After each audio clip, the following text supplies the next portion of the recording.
The behavioral health crisis in New Mexico is definitely a crisis from top down all the way to the bottom.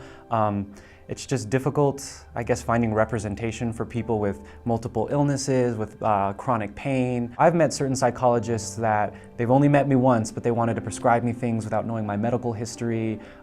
They haven't gotten to know me very well. They don't know my past or where I come from. I was diagnosed with post-traumatic stress disorder, and that was a huge shock to me. I mean, I grew up in an abusive household, so it made a lot of sense, and I fit a lot of the criteria. But at the time, I was just like, you know, this is what soldiers are diagnosed with when they come back from war. How do I fit that criteria at all? So after that, I kind of established a relationship with the psychologist that diagnosed me, and we kind of started meeting more regularly and talking about medication as a form of treatment. And finally, I got to the point where I was diagnosed with post-traumatic stress disorder and major depressive disorder.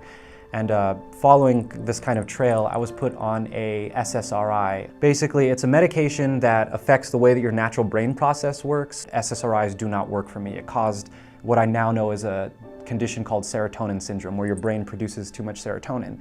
And this process led me to figure out that I was actually type 2 bipolar and not major depressive. So that whole experience was very jarring and very terrifying because it was the first time I had ever been on psychiatric medication to treat a mental illness. That was probably one of the lowest experiences of my life, but it made me realize that I never wanted to be in that sort of position again, and that I'd be willing to do whatever possible, whether it's mindfulness, whether it's medication, finding a good support system, to make sure that I'm not in that place again. There are people out there who are struggling, and even day-to-day life can be the most terrifying thing, but it doesn't have to be. It can be easy, we can get help, we can survive, but we need our legislators to help us with that process, and they need to make it easier. And we need to hold them accountable for that, and right now they haven't been. So I think that, you know, I'm just one of many people who's here saying I've survived despite adversity, but I demand better care and I demand a higher standard of living from my state and from my legislators.